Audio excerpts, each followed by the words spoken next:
अगर आप भूत प्रेतों पे यकीन रखने वालों में से हैं तो यकीन मानिए, ऐसा करने वाले आप इकलौते नहीं हैं। दुनिया की कई संस्कृतियों के लोग आत्माओं और मृत्यु के बाद दूसरी दुनिया में रहने वाले लोगों पर भरोसा करते हैं। असल में भूतों का विश्वास दुनिया में सबसे ज्यादा माने जाने वाली पैरानॉर्मल एक्टिविटी है। हर दिन हजारों लोग भूतों की कहानियां पढ़ते हैं, कहानियां सुनते हैं और फिल्में भी बनती हैं। ये सिर्फ मनोरंजन नहीं है, ये उससे ऊपर का मामला है। रोहित भूत प्रेतों को ना मानने वालों में से था और फिर उसके साथ कुछ ऐसी भूतिया घटनाएं घटी कि जिसके बाद आज तक उन बातों को सोचकर उसकी रूह कांप जाती है। नमस्कार, माय टाउन चैनल में आपका एक बार फिर स्वागत है। एक कहानी ऐसी भी, एपिसोड 239। रोहित ने जो घर 15 दिन पहले देखकर फाइनल किया था, आज उसे वहां पर शिफ्ट करना था और सारा सामान थोड़ी ही देर में ट्रक से पहुंचने वाला था। रोहित जो पहले ही पहुंच गया और फ्लैट का ताला खोलकर जैसे ही अंदर घुसा, एक अजीब सी महक पूरे घर से आ रही थी। ये महक तो फिर भी ठीक थी, पर उसने हॉल के बिल्कुल सामने वाले कमरे से आती एक आवाज सुनी।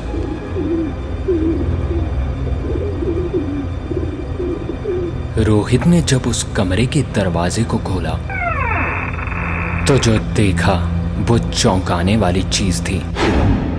इस कमरे में ना कोई वेंटिलेटर था और ना ही कोई खिड़की खुली थी। मेन दरवाजा भी बाहर से लॉक था। तो फिर ये कबूतर कहां से आया? रोहित ने ज्यादा दिमाग नहीं लगाया और जल्दी जल्दी फ्लैट के सारी खिड़कियां और दरवाजे खोल दिए ताकि वो कबूतर बाहर निकल जाए। थोड़ी ही देर में सारा सामान भी आ गया और सारा सामान सेट करने में काफी रात हो गई थी। रात को सोते वक्त उसकी नींद एक बड़ी अजीब सी लेकिन जोर से आती आवाज से खुली। रोहित उठा और बाहर हॉल में गया। बाहर जाकर देखा तो आवाज फ्रिज से आ रही थी। सोचा सुबह आदमी बुलाकर ठीक करवा लूंगा, और उसने फ्रिज का स्विच ऑफ किया और फिर सोने चला गया। लेटकर थोड़ी ही देर सुस्ताया होगा रोहित कि एक बार फिर आती हुई नींद में उसे वही आवाज सुनाई दी। रोहित वापस उठकर फ्रिज के पास गया। थोड़ी देर फ्रिज के आगे पीछे देखा कि आखिर ये आवाज आ क्यों रही है। थोड़ी देर देखने के बाद जब कुछ भी समझ नहीं आया तो उसने फ्रिज का प्लग भी निकाल दिया और सुकून की एक सांस ली कि तभी एक और आवाज उसकी नींद खराब करने को जैसे तैयार बैठी थी। कमरे का दरवाजा खोला तो कमरे में एक कबूतर घूम रहा था। ये रात किसी तरह कटी। सुबह पूजा होने वाली थी घर में, तो 10 बजे तक उसकी बीबी रश्मि मायके से अपने मम्मी पापा के साथ आ गई थी। हवन की सारी तैयारियां हो चुकी थी। उसे 11 बजे के मुहूर्त और पंडित जी के आने का इंतजार था। जब 11 बजने को 1 मिनट बचे तो रोहित से रहा नहीं गया और उसने सीधे ही पंडित जी को फोन मिलाया। फोन के उठाते ही उसने पूछा कि आप कहाँ हैं? बदले में पंडित जी हंसते हुए जोर से बोले, अरे जजमान, पहुंच गया हूं। आपका दरवाजा तो खुला ही है, सामने देखिए, सीढ़ियों पे ही हूं मैं। रोहित दरवाजे से बाहर निकला तो सचमुच पंडित जी को सीढ़ियों पर देखकर खुश हो गया। वो अभी पंडित जी के हाथ से सामान लेने को आगे बढ़ा ही था और पंडित जी आखिरी सीढ़ी चढ़ने ही वाले थे कि ऐसा लगा मानो किसी ने उन्हें उठाकर फेंक दिया हो। चीखते हुए पंडित जी 20 सीढ़ियों से नीचे लुढ़कते हुए एक जोर की आवाज के साथ गिर पड़े। रोहित की नजर एक झलक पंडित जी पर गई और दूसरी झलक सीढ़ियों के पास बनी खिड़कियों पर, जहां एक कबूतर बैठा था।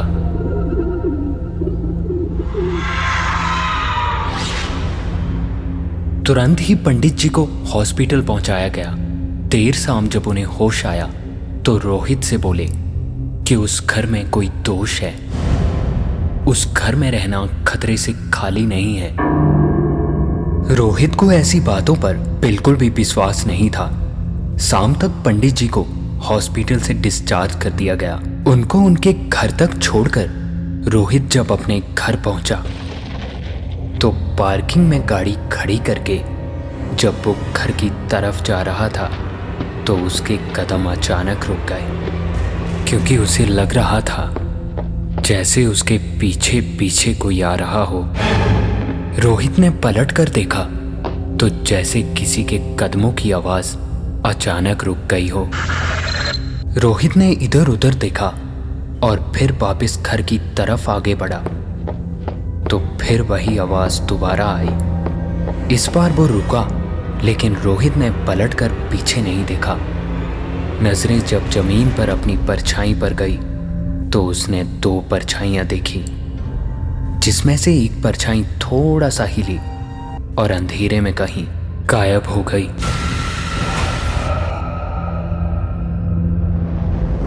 इस बार रोहित ने पूरी हिम्मत जुटाई और पलट के देखा तो पूरे पार्किंग लॉट में दूर दूर तक उसे कोई नजर नहीं आया।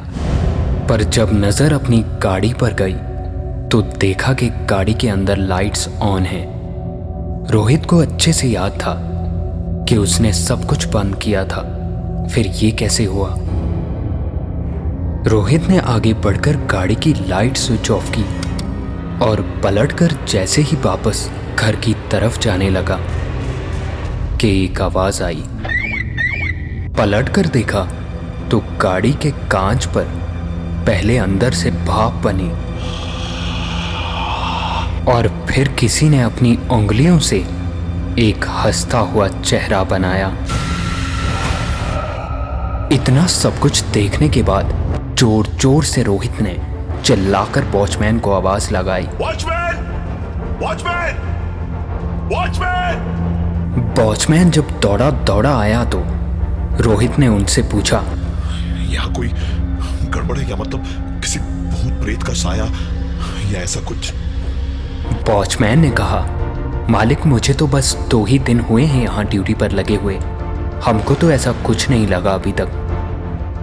रोहित ने एक बार फिर अपनी गाड़ी की तरफ देखा तो अब वो हंसता हुआ चेहरा उसकी गाड़ी के कांच पर नहीं था। डरते हुए रोहित घर की तरफ गया तो देखा तो लिफ्ट खराब थी, इसलिए सीढ़ियों से ही अपने 4th फ्लोर वाले घर की तरफ जा रहा था कि तभी चढ़ते हुए हर फ्लोर की दीवार पे उसे वो हंसता हुआ चेहरा दिखा। रोहित अभी 3रे माले पर पहुंचा ही था कि उसे एक और आवाज सुनाई दी।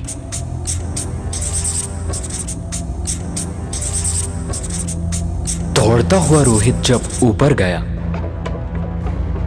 तो सामने वाली दीवार पर एक आधा बना हुआ चेहरा दिखा और जमीन पर एक चौक का टुकड़ा पड़ा था। दौड़ते हुए रोहित छत पर गया।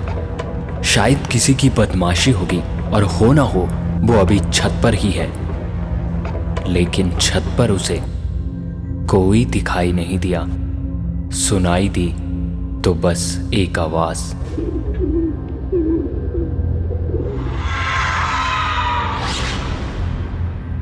ये सारी बातें सोचता हुआ रोहित अपने फ्लैट में आ गया। फ्लैट में घुसने के बाद भी उसे बस पूरे दिन की सारी बातें परेशान कर रही थी। उसे नींद नहीं आ रही थी तो सोचा कि टीवी देख लिया जाए। रोहित ने टीवी ऑन किया और फिर कुछ खाने का लेकर खाते खाते टीवी देखने लगा। हल्की हल्की नींद उसे रह रह कर आ रही थी। टीवी देखते देखते ही रोहित को अचानक समझ आया जैसे उसे घुटन सी हो रही है। सांस लेने में दिक्कत सी होने लगी। गले पे भी ऐसा लग रहा था जैसे कोई गला पकड़े हुए है। और अचानक ऐसा लगा जैसे बहुत तेजी से कोई गला दबा रहा हो। रोहित के हाथ से कटोरी छूटकर नीचे गिर गई। वो हड़बड़ाते हुए उठा, खिड़की के पास गया और गहरी सांसें लेकर वापस आया। उसने फर्श को साफ किया और सोफे पे बैठ के फिर से टीवी देखने लगा। इस बार दोनों हाथ रोहित के सोफे के शोल्डर रेस्ट पे थे। उसे एक बार फिर झपकी आई तो ऐसा लगने लगा जैसे किसी ने उसके हाथों को जकड़ लिया है और वो अपनी जगह से हिल भी नहीं पा रहा था। रोहित धीरे धीरे ताकत बढ़ाता जा रहा था, लेकिन उधर से भी ताकत बराबर लग रही थी। ज्यादा तब हो गया जब रोहित को कंधे में दर्द होने लगा। जब रोहित से और ज्यादा दर्द बर्दाश्त नहीं हुआ तो किसी तरह बाहें मरोड़कर उसने झटके से खुद को छुड़ा लिया। बैठा बैठा जमीन पे हाँफ रहा था। पूरे घर की उसने बत्तियां जलाई और हर जगह देखा। पूरे घर में और कोई नहीं था, सिर्फ नीचे सड़क पर इक्का दुक्का गाड़ियों की आवाज थी। रोहित ने टीवी बंद किया और आराम से चेयर पर बैठा। थोड़ी देर में जब सब नॉर्मल हुआ, उसकी सांस में सांस आई तो कमरे में जाकर सोने की कोशिश करने लगा। उसकी नींद आते आते फिर से चली गई। घड़ी की तरफ देखा तो सुबह के 5 बजे थे। तकरीबन घंटे भर के बाद सुबह हो जानी थी। बाहर जाके सोचा टीवी ही देख लिया जाए। टीवी एक बार फिर चला के रोहित बैठा। गाने और न्यूज के चैनल बदल बदल के देखते देखते उसे एक बार फिर झपकी लग गई। झपकी आते ही ऐसा लगा जैसे कोई उछल के उसके ऊपर कूदा हो और उसके दोनों हाथ पकड़ रखे हों और गले को दबोच रखा हो। ना तो रोहित के हाथ चल रहे थे और ना ही वो मदद को चिल्ला पा रहा था। सिर्फ घुटी हुई आवाज आ रही थी उसके गले से। आलम ये था कि रोहित ने आस छोड़ दी थी अब जिंदा रहने की कि ठीक तभी घर की डोरबेल बजी।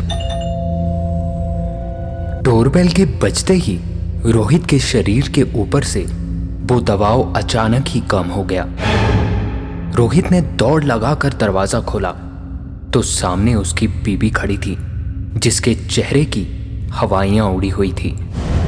उसने कहा कि मुझे रात को एक बहुत बुरा सपना आया कि तुम्हें कोई मारने की कोशिश कर रहा है, इसलिए मैं दौड़े दौड़े यहां चली आई और तुमने मेरी एक बार भी कॉल नहीं उठाई। मैंने कितनी बार तुम्हें फोन किया।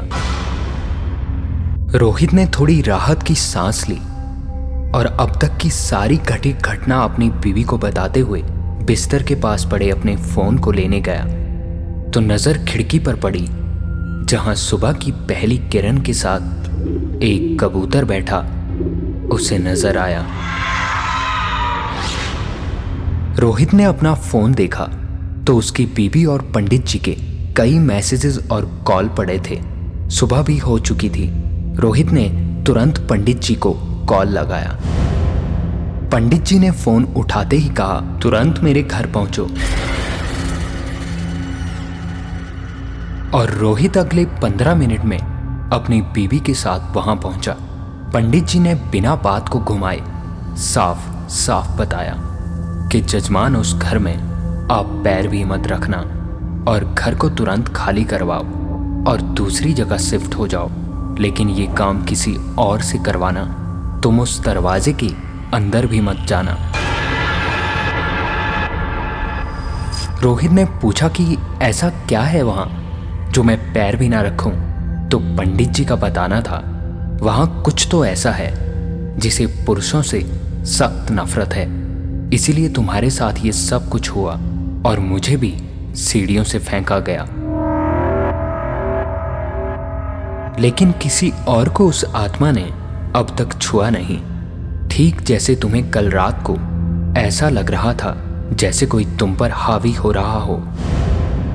मेरे साथ भी ऐसा ही हुआ और उसके बाद रात को सपने में भी एक आवाज ने मेरे कानों में कहा, कोई नहीं आएगा उस घर में।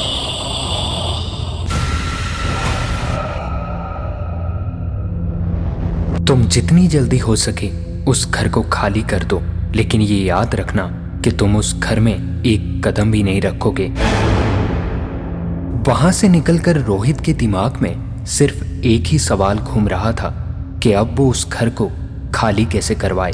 इतने में उसकी बीवी ने कहा कि अगर तुम्हें पंडित जी की बात ठीक से याद हो तो उस घर में किसी पुरुष के घुसने से प्रॉब्लम है, तो क्यों ना मैं और माँ उस घर को खाली कर दें।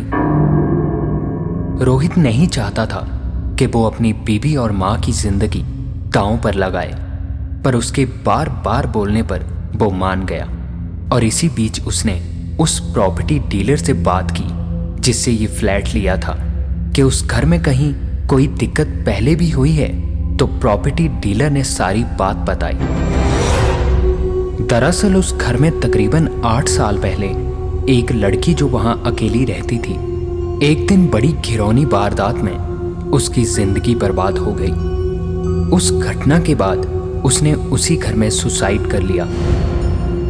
उसके तकरीबन 2 साल बाद उस घर को मैंने किराए पर दिया तो एक हफ्ते में पता चला जो कपल वहां रह रहे थे उनमें पुरुष की हालत काफी खराब हो गई थी।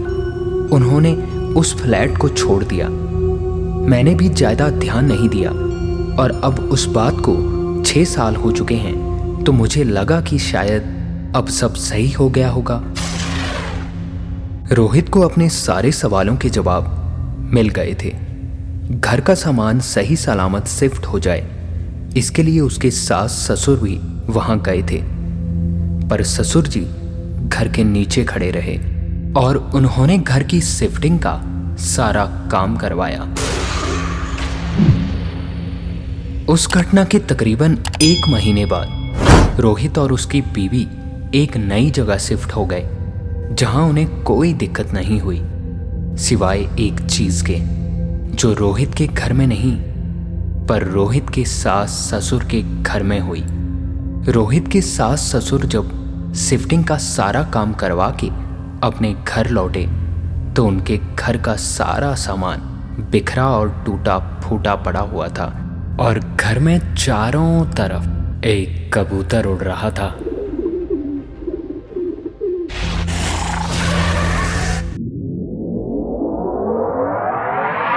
और ये थी आज की एक कहानी ऐसी भी।